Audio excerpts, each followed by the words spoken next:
బ్రోకరిజానికి విలువ ఇవ్వని బ్రోకరిజంతోనే బ్రతుకుతున్న రాధాకృష్ణ ఈ రోజు ఆడవాళ్లని మాట్లాడిన మాటలకి రాష్ట్రాల్లో ఉన్న మహిళలందరూ కూడా ఎదురు తిరుగుతున్నామని కూడా ఈ సందర్భంగా తెలియజేస్తున్నాం.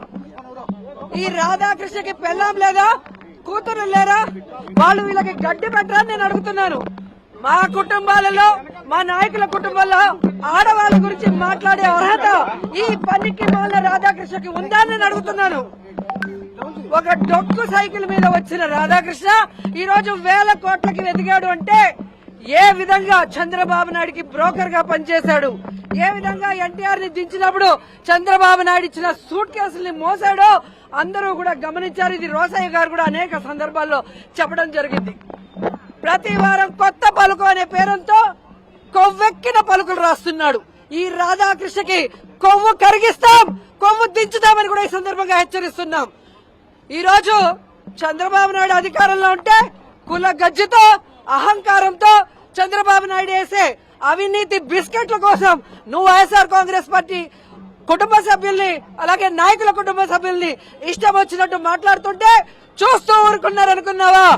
ఈ రోజు నీ పత్రికల్ని, ఈ రోజు నీ ఫోటోల్ని ఎలా తగలబెట్టామో రాష్ట్రంలో ఉన్న మహిళలంతా కూడా నీ కొవ్వుని కరిగించడానికి అదే విధంగా రెడీగా ఉన్నారని కూడా ఈ సందర్భంగా తెలియజేసుకుంటున్నాను.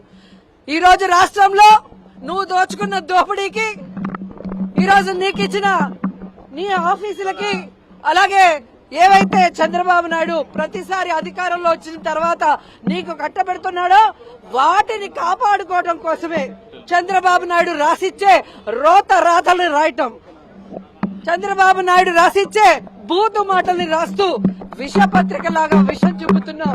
ఇది ఇంతటితో ఆపకపోతే ఖచ్చితంగా మహిళలందరం నీ కొవ్వు దించుతామని కూడా రాధాకృష్ణ హెచ్చరిస్తున్నాను. రాధాకృష్ణ కూతురికి, చంద్రబాబు నాయుడు భార్య భువనేశ్వరి గారికి, నారా లోకేష్ భార్య, అలాగే ఎవరైతే పవన్ కళ్యాణ్ భార్య, అలాగే మంత్రులు, ఎమ్మెల్యేల భార్యలను హెచ్చరిస్తున్నాం. మీరు మమ్మల్ని తిట్టిస్తే మాకు తిట్టడం చేత కాదనుకుంటున్నారా? మాకు సంస్కారం అడ్డొస్తుంది కాబట్టి, చదువుకున్న వాళ్ళం, విలువలు తెలిసిన వాళ్ళం కాబట్టి ఈ రోజు మేము ఇంతవరకు మీకు హెచ్చరిస్తూ వదిలేసాం.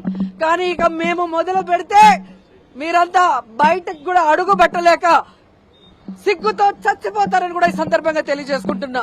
ఇంకొకసారి మహిళల గురించి తప్పుడు రాతలు రాసిన, మహిళల గురించి తప్పుడు ప్రసారం చేసిన, లేదా మహిళల గురించి ఇష్టం వచ్చినట్టు వాగితే మాత్రం ఆంధ్రజ్యోతి ఆఫీస్ నే తగలబెడతామని కూడా ఈ సందర్భంగా హెచ్చరిస్తున్నాం.